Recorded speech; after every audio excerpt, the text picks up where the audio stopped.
Hello guys, welcome to Teju vibes. ఈరోజు కమ్మని చాలా అంటే చాలా టేస్టీగా చికెన్ చట్నీ ఎలా పెట్టాలో మీకు చూపిస్తానండి. ట్రస్ట్ మీ, చాలా అద్భుతంగా ఉంటుంది. నేను చెప్పే విధంగా మీరు ఒక్కసారి ట్రై చేయండి. అలాగే మీరు ట్రై చేసి ఎలా ఉంది అనేది కామెంట్ బాక్స్లో కామెంట్ చేయండి. చూడండి, నేనైతే పావు కేజీ చికెన్ తీసుకున్నాను. ఇట్లా కదుపుకుంటూ గిన్నెకి అంటుకోకుండా మెల్లిగా నిదానంగా కలుపుకోవాలి. అలాగే నేను కొంచెం ఆయిల్ ఇంకా పసుపు కూడా వేసాను. ఆయిల్ ఇంకా పసుపు వేయడం వల్ల ఇట్లా మనం పీసెస్ అనేది ఇంకా గిన్నెకి అతుక్కోదు. అలా అని నేను అందుకే వేసానండి. చూడండి, ఇంకా మనమైతే ఇంకా క్యాప్ పెట్టేసి ఒక 2 minutes వదిలేద్దాము. అయితే ఇంకా 2 minutes తర్వాత చూడండి, ఇట్లా వాటర్ అనేది ఇలా వచ్చేసింది.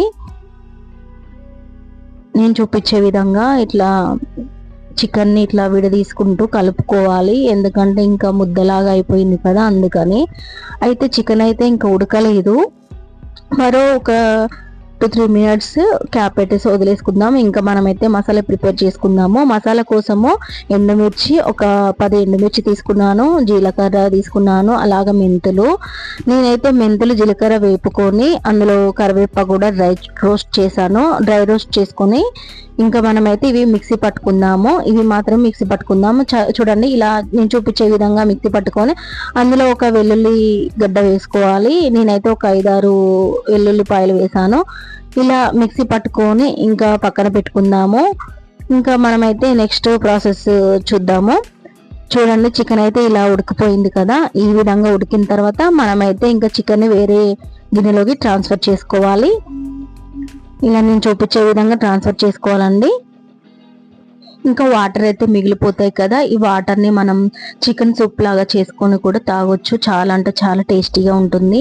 ఆ చికెన్ సూప్లోకి మిరియాలు ఇంకా వెల్లుల్లి అల్లం చిన్న కట్ చేసి సూప్ తయారు చేసుకొని ఇంకా కాకుండా వాళ్ళైతే తాగితే చాలా హెల్తీ అండి, చాలా టేస్టీగా కూడా ఉంటుంది. మీరైతే ఇలా మిగిలిన సూప్ తయారు చేసుకొని తాగొచ్చు.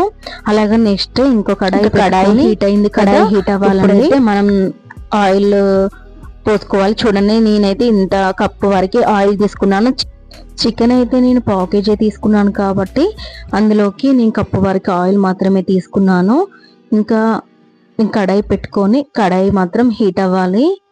కడాయి హీట్ అయ్యాక కప్ ఆయిల్ పోస్తున్నాను. ఒకటి మిక్సీ పట్టేటప్పుడు మసాలాలో నేను ధనియాలు కూడా కొన్ని తగినన్ని వేసాను. పిరికడన్ని ధనియాలు వేసాను. ఎందుకంటే నేను పావు కేజీ తీసుకున్నాను కాబట్టి నేను కొంచెం అంటే కొంచెమే తీసుకున్నాను ధనియాలు. సో అది స్కిప్ అయిపోయింది, నేను చెప్పలేదు. అలాగే ఇంకా ఆయిల్ హీట్ అయింది కదా, ఇంకా మనం చికెన్ ఉడకబెట్టుకున్న చికెన్ని ఆయిల్లోకి వేసుకోవాలి. నేను చూపించే విధంగా పిన్ టు పిన్ ఫాలో అయిపోవండి. లేదంటే మనకి, ఎందుకంటే చికెన్ అనేది 1 week 2 weeks ఉండాల్సిన చికెన్ కాస్త 1 dayలో అయిపోతుంది, పాడైపోతుంది. అందుకని నేనైతే తక్కువ పెట్టాను కానీ ఎక్కువ డేస్ ఉండదు. సో మీరు కేజెస్ 2 kgs అలా పెట్టుకోవాలి అనుకుంటే మాత్రం కామెంట్ బాక్స్లో కామెంట్ చేయండి. కేజీ అయినా మీకు ఎలా కొలతలతో సహా మీకు ఎలా పెట్టుకోవాలి ఈజీగా అనేసి నేను అది కూడా చూపిస్తాను. అలాగే చూడండి, నేనైతే ఈజీగా ఇలా క్విక్గా త్వరగా ఎలా చేసుకోవాలి అనే దాన్ని నేను చూపిస్తున్నాను. ఇంకొక వేరే ప్రాసెస్ కూడా ఉంటుంది కానీ ఇంకా టైం ఎక్కువ తీసుకుంటుంది కాబట్టి నేను ఈజీ వేలో చూపిస్తున్నాను. చూడండి, ఇలా ఈ విధంగా మంచిగా ఫ్రై అవుతుంది కదా.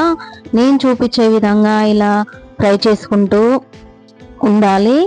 చూడండి, ఇలా గోల్డెన్ బ్రౌన్ వచ్చేసింది కదా. గలగల అని ఫ్రై అయిన తర్వాత ఇంకా మనమైతే నెక్స్ట్ ప్రాసెస్ ఏంటి అనేది చూపిస్తాను. కొంతమంది అయితే మామూలుగా డీప్ ఫ్రై చేసేసి పక్కన పెట్టుకొని ఇంకా ఈ విషయం తర్వాత చెప్తాను. అలాగే మనం ముందుగా అయితే ఇంకా వెల్లుల్లి పేస్ట్ వేసుకోవాలి. అల్లం వెల్లుల్లి పేస్ట్ వేసుకున్నాను కదా, ఇంకా మెల్లిగా సిమ్లో పెట్టేసి నిదానంగా ఫ్రై చేసుకోవాలి. ఎంత నిదానంగా ఫ్రై చేసుకుంటే అంత టేస్టీగా ఉంటుంది. ప్లస్ ఇంకా మనకి తడి అనేది పోతుంది కదా, పచ్చి వాసన అనేది పోతుంది. కాబట్టి మనం మెల్లిగా నిదానంగా ఫ్రై చేసుకోవాలి.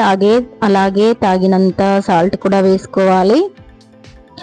అయితే నేను ఎందుకు నిదానంగా వేయించుకోవాలని చెప్తున్నానంటే అల్లం వెల్లుల్లి పేస్ట్లోనే వాటర్ ఉంటుంది కదా, ఇంకా ఆ వాటర్ వల్ల ఫ్రై అవ్వదు కదా, ఫ్రై అవ్వకపోవడం వల్ల చట్నీ అనేది త్వరగా పాడైపోతుంది. మీరు కేజీస్ లెక్కల్లో పెట్టుకున్నప్పుడు ఆ టైంలో మనం ఇలా హడావిడిగా హరీబరిగా చేస్తామంటే ఇంకా చట్నీ అయితే తొందరగా పాడవుతుంది. పదన లేకుండా చూసుకోవాలి. అలాగే పసుపు కూడా వేసుకోవాలి. ఇంకా పసుపు వేసుకొని ఫ్రై చేసుకోవాలండి.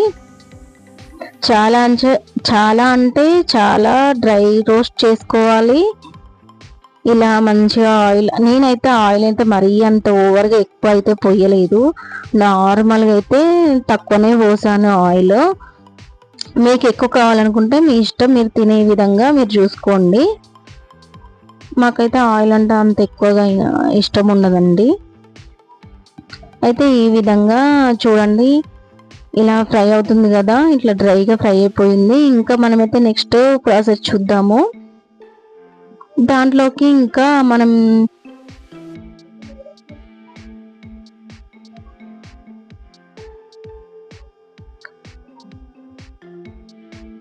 చూడండి, ఇంకా ఫ్రై అయిపోయింది కదా, ఇంకా మనం మసాలా ప్రిపేర్ చేసుకున్న మసాలాని ఇంకా ఆయిల్లో వేసుకోవాలి.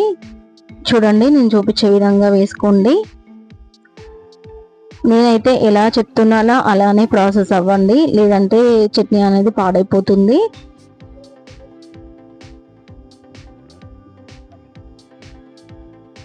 ఇలా ఈవెన్గా మనకు ముక్కకి మసాలా, ఉప్పు, కారం అన్నీ పట్టాలండి ముక్కకి.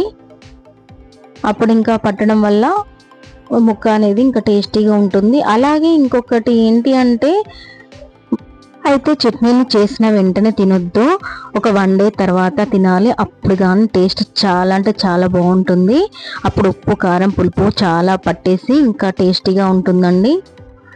మంచి టేస్ట్ కోసము నేను అందులో ఒక నిమ్మకాయన్నర అంటే 3 చెక్కలను నిమ్మరసం తీసుకొని రసం వేసాను. అది కూడా చికెన్ చట్నీ అయిపోయిన తర్వాత, చల్లారిన తర్వాత వేసుకోవాలి. వేడివేడిగా ఉన్నప్పుడు నిమ్మరసం వేసుకుంటే అందులోని హెల్త్ బెనిఫిట్స్ ఉన్న న్యూట్రిషన్స్ పోతాయండి. వేడివేడిగా ఉన్నప్పుడు నిమ్మరసం అనేది వేసుకోవద్దు, కూల్ డౌన్ అయిన తర్వాత వేసుకోవాలి. ఆహా, ఎంత టేస్టీ అంటే వేడి వేడి అన్నంలో అలా ఈ చట్నీ వేసుకొని ముద్ద కలుపుకొని తింటా ఉంటే ఆహా అనాల్సిందే కదా. మీకు కనుక ఈ వీడియో నచ్చితే లైక్ చేయండి, షేర్ చేయండి, కామెంట్ చేయండి.